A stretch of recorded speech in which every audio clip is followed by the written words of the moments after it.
It's taco time. Come along with me as I share my family's favorite recipe for my tacos. I'll put the ingredients in the description below. Unfortunately, there will be no measurements as I do not measure. It's just a pour and dump and cook up. So come along with me, and I'm going to turn the camera so you can see what I'm doing and what ingredients that I use to make my famous tacos. So what I'm using is 2 pounds of hamburger. My husband and I like to have tacos for the whole week, so I use 2 pounds. Obviously, if you didn't want to have tacos for the whole week, you would only use 1 pound.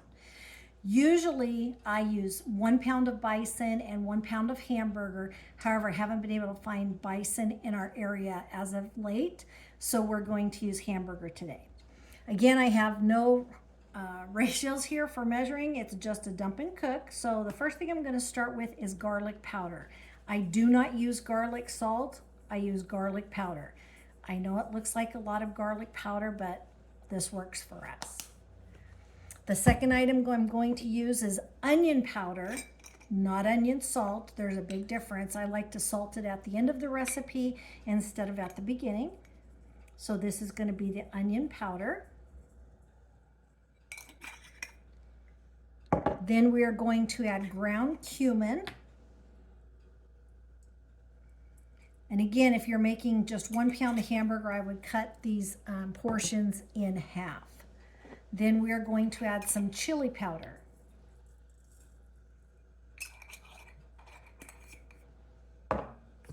We like our hamburger meat spicy, so I'm adding some cayenne pepper. You want to be careful with this, not to add too much, as it can overpower the meat. And then I am going to add some Mexican oregano. Not very much, just a little bit, tends to give it just a really nice spice to the meat. And the last 2 items we're going to add are salt and pepper.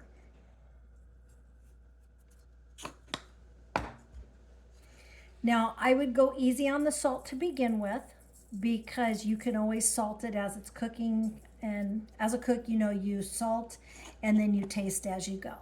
So those are the items that I've added for my tacos. And then I'm just going to go ahead and squish it all up here. Make sure I can get everything incorporated.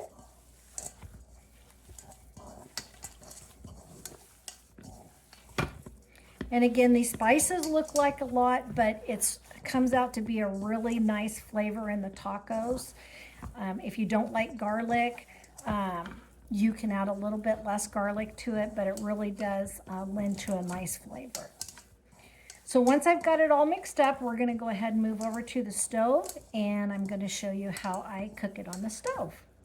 So I've heated a pan on medium to low heat just to get it started while I was mixing up the hamburger meat. And then I'm just going to go ahead and place it in the pan.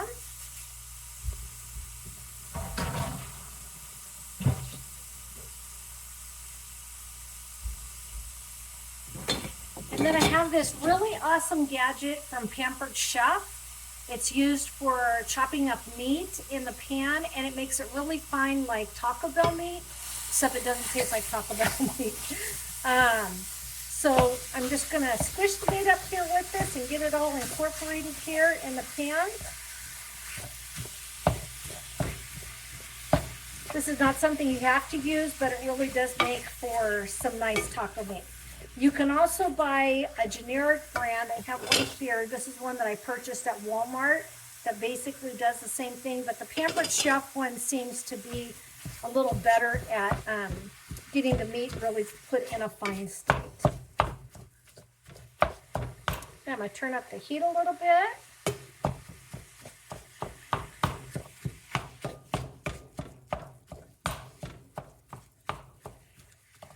Back in the day, we used to just cook the meat and stir it with a spoon, and my nephew was visiting us when we lived in Phoenix at one time, and he showed us how much nicer it was to have the meat all chopped up really fine.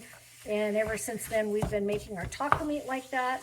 And again, it just makes for a nice taco when filling the shells. So as you can see, the hamburger has turned out to be a really fine texture here, again, which is really nice for the tacos. Now this is the time you're going to want to taste the meat and see if you need to add more salt to it. I've done that, and I do not feel that it needs any more salt at this time.